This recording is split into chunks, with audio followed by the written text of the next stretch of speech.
Sorry ഏട്ടാ, please എന്നോട് ക്ഷമിക്കണം. വീടിനുള്ളിലെ കനത്ത നിശബ്ദയെ കീറി മുറിച്ചുകൊണ്ട് പാർവതിയുടെ കരച്ചിൽ ഉയർന്നു വന്നു. ഹരി ഒന്നും പറയാതെ അവളുടെ കരച്ചിൽ നോക്കി നിന്നു. കോപം കൊണ്ട് അവൻ്റെ കണ്ണുകൾ ചുവന്നിരുന്നു. താൻ ലോകത്ത് ഏറ്റവും സ്നേഹിച്ച തൻ്റെ പാറ തന്നെ ചതിച്ചിരിക്കുന്നു എന്നുള്ള തിരിച്ചറിവ് അവന് സഹിക്കാവുന്നതിലും അപ്പുറമായിരുന്നു. അവൻ്റെ ചുവന്ന കണ്ണിൽ നിന്നും കണ്ണുനീർ ഒഴുകിയിറങ്ങി. പാറുവിനേക്കാൾ 10 വയസ്സിൻ്റെ മൂപ്പ് തനിക്കുണ്ടെങ്കിലും എല്ലാ രീതിയിലും താനൊരു നല്ല ഭർത്താവാണെന്ന് അവൻ ഉറപ്പുണ്ടായിരുന്നു. ശാരീരികമായും മാനസികമായും പാറുവിന് എല്ലാ തൃപ്തിയും നൽകുന്നുണ്ടെന്നാണ് അവൻ കരുതിയിരുന്നത്. എന്നിട്ടും അവളെ തള്ളണമെന്ന് തോന്നിയെങ്കിലും മനസ്സിൻ്റെ ഉള്ളിൽ എപ്പോഴും അവളോട് തോന്നുന്ന സ്നേഹം മൂലം അതിനയാൾക്ക് കഴിയാതെ പോയി. അവൻ അവളുടെ ഫോൺ വീണ്ടും എടുത്തു നോക്കി. അനീഷ് എന്നൊരു കോണ്ടാക്റ്റിലേക്ക് അവൾ വാട്സപ്പ് ചെയ്തു കൊടുത്ത ഫോട്ടോസ് എന്തൊക്കെയാണെന്ന് അറിയാൻ പറ്റുമോ എന്ന് അവൻ ഒന്നുകൂടെ നോക്കി. എല്ലാം 1 ടൈം വ്യൂ ആയിട്ടാണ് അയച്ചിരിക്കുന്നത്. അതിൽ നിന്നും തിരിച്ചും എന്തൊക്കെയോ അതുപോലെ തന്നെ അയച്ചിരിക്കുന്നു. എന്തായിരിക്കും അവൾ അയച്ചിട്ടുണ്ടാവുക? അതുപോലെ അവനും എന്തായിരിക്കും അവൾക്ക് തിരിച്ചയച്ചിട്ടുണ്ടാവുക? എന്തായാലും ഒരു കാര്യം ഉറപ്പായി, പാറുവിനെ മുഴുവനായി താൻ മാത്രം കണ്ടിട്ടുള്ളൂ. ഇപ്പോൾ വേറൊരുത്തനും കൂടി കണ്ടിരിക്കുന്നു എന്ന കാര്യത്തിൽ അവന് സംശയമില്ലാതെയായി. ഓരോന്നോർത്ത് ഹരിക്ക് തല കറങ്ങുന്ന പോലെ തോന്നി. അവൻ അടുത്തുള്ള സോഫയിൽ തലയിൽ കൈവച്ചിരുന്ന് കരഞ്ഞു. ഇത് കണ്ട പാറുവിൻ്റെ കരച്ചിൽ കുറച്ചുകൂടി ശക്തമായി മാറി. എത്ര നേരം അവരങ്ങനെ ഇരുന്ന് കരഞ്ഞിട്ടുണ്ടാവുമെന്നറിയില്ല. ഹരിയേട്ടാ. കുറെ കഴിഞ്ഞപ്പോൾ പാറു സകല ധൈര്യവും സംഭരിച്ച് പതിയെ അവനെ വിളിച്ചു. നീ മിണ്ടരുത്. മറുപടിയായി ഹരിയുടെ വായിൽ നിന്നും ഒരലർച്ചയാണ് ഉണർന്നത്. പേടിച്ച് മരവിച്ചുപോയ പാറു പിന്നീട് ഒന്നും മിണ്ടിയില്ല. പിന്നെ മണിക്കൂറുകൾ കടന്നുപോയി. ഒരു വിധത്തിൽ സ്വബോധം തിരിച്ചു വന്നതിനു ശേഷം ഹരി പതിയെ സോഫയിൽ നിന്നും എഴുന്നേറ്റ് പാറുവിൻ്റെ അരികിൽ പോയിരുന്നു. ഡി, എനിക്ക് നിന്നെ കൊല്ലാനുള്ള ദേഷ്യമുണ്ട് പാറു. പക്ഷേ എനിക്കതിന് കഴിയുമെന്ന് തോന്നുന്നില്ല. അതുകൊണ്ട് നമുക്കിത് ഇവിടെ വെച്ച് അവസാനിപ്പിക്കാം. നമുക്ക് പിരിയാം. നാളെ തന്നെ നാട്ടിലേക്കുള്ള ഫ്ലൈറ്റ് ടിക്കറ്റ് ഞാൻ ബുക്ക് ചെയ്യാം. നീ തിരികെ നിൻ്റെ വീട്ടിലേക്ക് പോക്കോ, ഹരി നിർവികാരനായി അവളോട് പറഞ്ഞു. പാറു ദയനീയമായി ഹരിയെ നോക്കി. പിന്നീട് മുഖം പൊട്ടിക്കരഞ്ഞു. ഹരിയേട്ടാ, എന്നെ ഉപേക്ഷിക്കല്ലേ. എന്നോട് ക്ഷമിക്ക്. എനിക്ക് നിങ്ങളില്ലാതെ ഒരു നിമിഷം പോലും ജീവിക്കാനാകില്ല. കരച്ചിലിനിടയിൽ അവൾ അറിയാതെ പറഞ്ഞുകൊണ്ടിരുന്നു. ആരാ ഈ അനീഷ്? നിങ്ങൾ എത്ര കാലമായി റിലേഷൻ ആരംഭിച്ചിട്ട്? ഹരി ഉറച്ച ശബ്ദത്തിൽ അവളോട് ചോദിച്ചു. അവൾ അവനെ മുഖമുയർത്തി നോക്കി. എന്നിട്ട് വീണ്ടും കരയാൻ തുടങ്ങി. സത്യം പറ, ഹരി ശബ്ദം കനപ്പിച്ച് ഒന്നുകൂടെ ചോദിച്ചു. അത് അനീഷ് എൻ്റെ സ്കൂളിലെ ജൂനിയർ ആയിരുന്നു, പാറു കരഞ്ഞുകൊണ്ട് പറഞ്ഞു. എത്ര കാലമായി നിങ്ങൾ ഈ റിലേഷൻ തുടങ്ങിയിട്ട്? ഹരി ചോദ്യം വീണ്ടും ആവർത്തിച്ചു. അത് ഒരു 3 മാസം. പക്ഷേ ഞങ്ങൾ തമ്മിൽ ഫ്രണ്ട്ഷിപ്പ് മാത്രമേ ഉള്ളൂ. ഹരി വിശ്വസിക്കില്ല എന്നറിഞ്ഞിട്ടും അവൾ പറഞ്ഞു. ചേ, മര്യാദക്ക് സത്യം പറയടി. ഹരി വീണ്ടും അലറി. കരഞ്ഞു കലങ്ങിയ കണ്ണുകൾ ഉയർത്തി അവൾ ഹരിയെ ദയനീയമായി നോക്കി. പറഞ്ഞത് സത്യമാണെന്ന് അവളുടെ കണ്ണുകൾ പറയുന്നുണ്ടായിരുന്നു. എങ്കിലും ഹരി അത് വിശ്വസിക്കാൻ തയ്യാറായിരുന്നില്ല. അവൾ പറഞ്ഞത് സത്യമായിരുന്നു. ഹരി ജീവിതത്തിലേക്ക് കടന്നു വന്നിട്ട് 6 വർഷമാകുന്നു. കഴിഞ്ഞ 3 മാസം വരെ വേറൊരു പുരുഷനെക്കുറിച്ച് ചിന്തിക്കുക പോലും ചെയ്തിട്ടില്ലായിരുന്നു പാറു. ഹരിക്ക് നല്ലൊരു ജോലി കിട്ടി ഛത്തീസ്ഗഡിലേക്ക് താമസം മാറിയിട്ട് 1 വർഷമേ ആകുന്നുള്ളൂ. മുമ്പുണ്ടായിരുന്നേക്കാൾ 3 ഇരട്ടി ശമ്പളവും ചെറുതാണെങ്കിലും നല്ലൊരു വീടും ഇതൊക്കെ കമ്പനി വാഗ്ദാനം ചെയ്തപ്പോൾ നാട്ടിൽ നിന്നുള്ള ദൂരം നോക്കാതെ ഹരി സ്റ്റീൽ പ്ലാന്റ് മാനേജറായി ജോലി സ്വീകരിച്ചു. പാർവതിയോടും നാട്ടിൽ തന്നെ നിന്നോളാൻ ഹരി പറഞ്ഞതാ. പക്ഷേ അവനില്ലാതെ ഒരു നിമിഷം പോലും പറ്റില്ല എന്ന് പറഞ്ഞുകൊണ്ട് അവൾ തന്നെയാണ് നിർബന്ധിച്ച് അവൻ്റെ കൂടെ എങ്ങോട്ട് ഇറങ്ങിത്തിരിച്ചത്. പക്ഷേ ഇവിടെ വന്നതിന് ശേഷമാണ് പാർവതിക്ക് ശരിക്കുമുള്ള റിയാലിറ്റി മനസ്സിലായത്. 3 ഇരട്ടി ശമ്പളം മാത്രമല്ല, 5 ഇരട്ടി പണിയും 10 ഇരട്ടി ടെൻഷനും ആ കമ്പനി അവന് കൊടുക്കുന്നുണ്ടായിരുന്നു. വർക്ക് മാനേജ് ചെയ്യാൻ ഹരിക്ക് അല്പം കഴിഞ്ഞിരുന്നു. പക്ഷേ അതോടൊപ്പം ഫാമിലി ലൈഫ് കൊണ്ടുപോകാൻ അവൻ നന്നായി ബുദ്ധിമുട്ടി. പാറുവിൻ്റെ കാര്യങ്ങൾ നോക്കാൻ അവന് കഴിയാതെ വന്നു. രാവിലെ 8 മണിക്ക് വീട്ടിൽ നിന്നും ഇറങ്ങിയാൽ തിരിച്ചെത്തുന്നത് രാത്രി 9 മണിക്കാണ്. വന്നാൽ ക്ഷീണം മൂലം ഉറങ്ങിപ്പോകുന്നതും പതിവായിരുന്നു. എങ്കിലും അവർ തമ്മിൽ നല്ല റിലേഷൻ തന്നെയായിരുന്നു പോയിക്കൊണ്ടിരുന്നത്. എത്ര ക്ഷീണമുണ്ടെങ്കിലും ഇടയ്ക്കിടയ്ക്ക് അവൾക്ക് വേണ്ടതൊക്കെ അവൻ നൽകുമായിരുന്നു, അതും അവൾ പ്രതീക്ഷിക്കുന്നവണ്ണം. എങ്കിലും ഹരി ജോലിക്ക് പോയി കഴിഞ്ഞതിന് ശേഷമുള്ള മണിക്കൂറുകൾ അവൾ ശരിക്കും ഒറ്റപ്പെട്ടു പോയിരുന്നു. പരിചയമില്ലാത്ത നാട്, ഭാഷ, സംസ്കാരം ഇതെല്ലാം കാരണം അവൾ വീട്ടിലിരുന്ന് പുറത്തിറങ്ങുന്നതേ വിരളമായിരുന്നു. മണിക്കൂറുകൾ ടി വിയും റീൽസും കണ്ട് കളഞ്ഞു. അവസാനം അത് വല്ലാത്തൊരു മടുപ്പായി തുടങ്ങി. അങ്ങനെ വല്ലാത്തൊരു മാനസികാവസ്ഥയിലായ സമയത്താണ് ഒരു ദിവസം യാദൃശ്ചികമായി അനീഷിൻ്റെ മെസ്സേജ് വരുന്നത്. സ്കൂളിലുണ്ടായിരുന്ന പൂർവ്വ വിദ്യാർത്ഥിക്ക് ഒരു ചികിത്സാ സഹായം അഭ്യർത്ഥിച്ചാണ് ആ മെസ്സേജ് വന്നത്. പരിചയമുള്ള ആളായതുകൊണ്ട് 5000 രൂപ അവൾ അയച്ചു കൊടുത്തു. അതിന് നന്ദി പറഞ്ഞുകൊണ്ട് മറ്റൊരു മെസ്സേജ് വന്നു. പിന്നീട് വിശേഷങ്ങൾ ചോദിച്ചുകൊണ്ട് മറ്റൊരു മെസ്സേജും. വീട്ടിൽ ഒന്നും ചെയ്യാനില്ലാതെ ഇരിക്കുന്നത് കൊണ്ട് അവൾ അതിന് റിപ്ലൈ കൊടുത്തു. പിന്നീട് അതൊരു സ്ഥിരം ചാറ്റായി മാറി. ഒരു മനുഷ്യനോട് മിണ്ടാൻ കഴിയുന്നതിനുള്ള ആശ്വാസമായിരുന്നു പാർവതിക്കുണ്ടായിരുന്നത്. അനീഷും വളരെ മാന്യമായി തന്നെ അവരോട് സംസാരിച്ചുകൊണ്ടിരുന്നു. പാറുവിനേക്കാൾ 4 വയസ്സിന് ഇളയതാണ്. കോളേജൊക്കെ കഴിഞ്ഞ് ഇപ്പോൾ PSC പഠിത്തമാണ്. 3 വർഷമായി ശ്രമിക്കുന്നു. എങ്കിലും ജോലിയൊന്നും ആവാത്തത് കൊണ്ട് ജീവിതം ആകെ ഡാർക്കാണെന്നും അതുകൊണ്ട് വീട്ടുകാരെയും നാട്ടുകാരെയും ഫേസ് ചെയ്യാൻ മടിയായതുകൊണ്ട് റൂമിൽ തന്നെ അടച്ചിരിപ്പാണെന്നുമൊക്കെ അവൻ പറഞ്ഞു.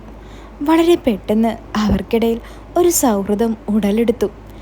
മണിക്കൂറുകൾ നീണ്ടു നിൽക്കുന്ന ചാറ്റായതുകൊണ്ട് തന്നെ ദിവസങ്ങൾക്കുള്ളിൽ തന്നെ അതൊരു ഡീപ്പ് ഫ്രണ്ട്ഷിപ്പായി വളർന്നിരുന്നു. പോകെ പോകെ അവരുടെ വ്യക്തിപരമായ വിശേഷങ്ങളും സന്തോഷങ്ങളും എല്ലാം അവർ പരസ്പരം പങ്കുവെക്കാൻ തുടങ്ങി. നല്ലൊരു കൂട്ടുകാരനെ കിട്ടിയതിൽ അവൾ ഒരുപാട് സന്തോഷിച്ചു. എങ്കിലും അവനോടൊരു പ്രണയമോ മറ്റൊന്നും അവൾക്ക് തോന്നിയിരുന്നില്ല. എങ്കിലും എല്ലാം തകിടം മറിഞ്ഞത് അപ്രത്യക്ഷമായ ഒരു ദിവസമായിരുന്നു. അന്ന് രാവിലെ പാറു അനീഷിന് ഒരു മെസ്സേജ് അയച്ചു. ഹലോ, എന്താടാ പരിപാടി? പാറു ചോദിച്ചു. ഏയ് ഒന്നുമില്ലടി, വെറുതെ ഇരിക്കുക. നീ ഫുഡൊക്കെ കഴിച്ചോ?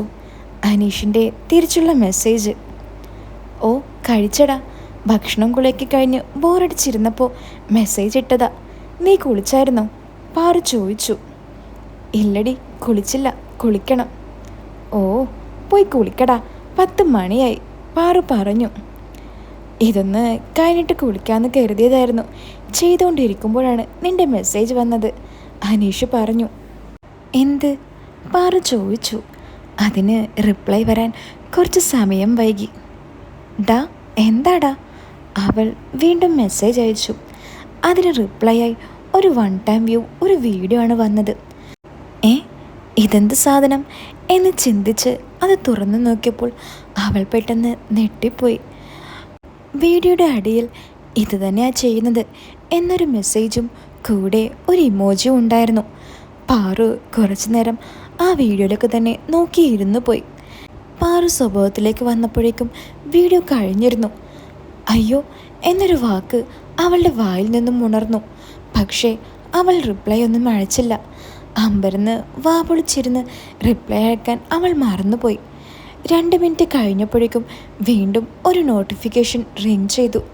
തുറന്ന് നോക്കിയപ്പോൾ വീണ്ടും ഒരു വീഡിയോ മെസ്സേജ്. അതിൽ എന്തായിരിക്കുമെന്ന് പാർവതിക്ക് ഊഹിക്കാൻ കഴിഞ്ഞു. അത് തുറന്നു നോക്കാതെ ഡിലീറ്റാക്കി കളയാവുന്നതേ ഉണ്ടായിരുന്നുള്ളൂ. പക്ഷേ അവൾ അതിൽ ക്ലിക്ക് ചെയ്തു. നേരത്തെ പതുക്കെ ചെയ്തുകൊണ്ടിരുന്നത് ഇപ്പോൾ കുറച്ച് വേഗത്തിലായിരിക്കുന്നു. 1 മിനിറ്റോളം ആ വീഡിയോ തുടർന്നുകൊണ്ടിരുന്നു. അപ്പോഴേക്കും ക്ലൈമാക്സ് നടന്നു. അറിയാതെ പാറു വന്ന് നോക്കി നിന്നുപോയി. പെട്ടെന്ന് തന്നെ സ്വഭാവത്തിലേക്ക് തിരിച്ചു വന്ന് അവൾ ദേഷ്യം കൊണ്ട് വിറച്ചു. ഗെറ്റ് ലോസ്റ്റ് എന്നൊരു മെസ്സേജും കൂടെ കുറേ ആംഗ്രി മെസ്സേജും അയച്ച് അവൾ അവൻ്റെ മെസ്സേജ് ഡിലീറ്റാക്കി അവൻ്റെ ചാറ്റ് ബ്ലോക്കാക്കി വെച്ചു. ആദ്യത്തെ വീഡിയോ തനിക്കൊരു ഷോക്കായിരുന്നു. എന്നിട്ടും എന്തിനാണ് അടുത്ത വീഡിയോ ഓപ്പൺ ആക്കിയെന്നോർത്ത് അവൾക്കാകെ എന്തോ പോലെയായി. പക്ഷേ അവളിലെന്തോ സംഭവിക്കുന്നത് അവൾ അറിഞ്ഞു.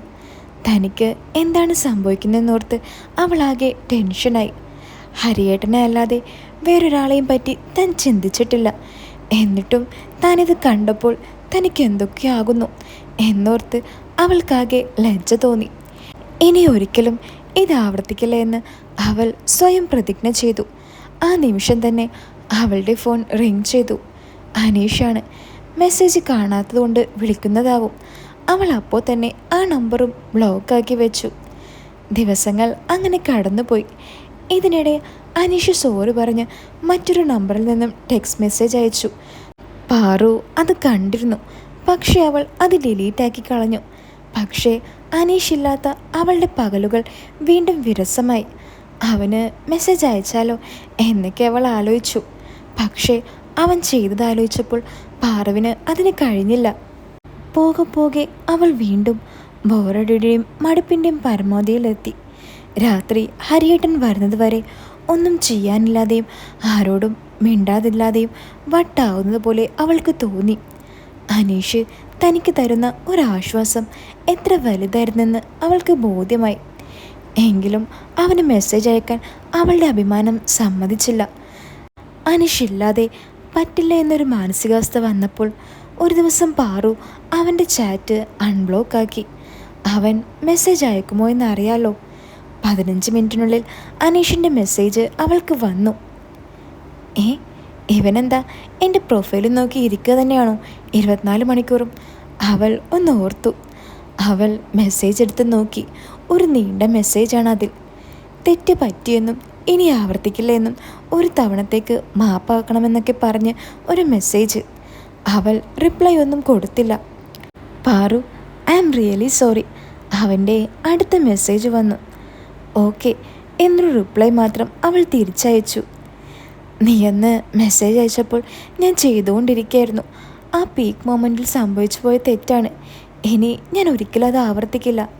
അനീഷിൻ്റെ മെസ്സേജ് വന്നു. തനിക്കത് ഓർക്കാൻ ഇഷ്ടമല്ലാത്ത കാര്യമാണെന്നും ഇനി അതിനെപ്പറ്റി സംസാരിക്കാൻ താല്പര്യമില്ലെന്നും പാറു റിപ്ലൈ കൊടുത്തു. സോറി, ഇനി ഒരിക്കലും താനിത് ആവർത്തിക്കില്ല, സത്യം. അനീഷിൻ്റെ മെസ്സേജ് വീണ്ടും വന്നു. അതിന് റിപ്ലൈ കൊടുക്കാൻ പാർവതിക്ക് കഴിഞ്ഞില്ല. ആവർത്തിക്കണമെന്ന് അവളുടെ ഉള്ളിൽ ആരോ പറയുന്ന പോലെ അവൾക്ക് തോന്നി. പക്ഷേ അവളൊന്നും പറഞ്ഞില്ല. പാറു, സത്യമായിട്ടും ഞാൻ ഇനി ആവർത്തിക്കില്ല. അവൻ വീണ്ടും മെസ്സേജ് അയച്ചു. ഇനി ഞാൻ മെസ്സേജ് അയക്കുമ്പോൾ ഇങ്ങനെ വല്ലതും ചെയ്തുകൊണ്ടിരിക്കുകയാണെങ്കിൽ എനിക്ക് നീ റിപ്ലൈ തരണ്ട, അല്ലെങ്കിൽ എന്നോട് പറയുക. അപ്പോൾ ഞാൻ മെസ്സേജ് അയക്കാതെ ഇരുന്നോളാം. അവൾ റിപ്ലൈ അയച്ചു. Okay, thanks my dear friend എന്നൊരു മെസ്സേജ് അവൻ തിരിച്ചയച്ചു. പാർവതിക്ക് വല്ലാത്തൊരാശ്വാസം മനസ്സിൽ തോന്നി. വലിയൊരു ഭാരം മനസ്സിൽ നിന്നും ഒഴിച്ചു വെച്ചതുപോലെ. അടുത്ത ദിവസം ഹരി ഓഫീസിൽ പോയ ഉടനെ അവൾ അനീഷിന് മെസ്സേജ് അയച്ചു. എന്താ പരിപാടി മോനെ എന്ന് ചോദിച്ചു. എടി, ഞാൻ പണിയിലാണ്, കഴിഞ്ഞിട്ട് വരാം എന്നൊരു റിപ്ലൈ അവൻ തിരിച്ചയച്ചു. ഇവൻ ഇത് തന്നെയാണ് പരിപാടി, അവൾ മനസ്സിലോർത്തു. ഓക്കേടാ, കഴിയുമ്പോൾ മെസ്സേജ് അയക്ക് എന്നൊരു റിപ്ലൈ അവൻ അയച്ചിട്ട് അവൾ കാത്തിരുന്നു.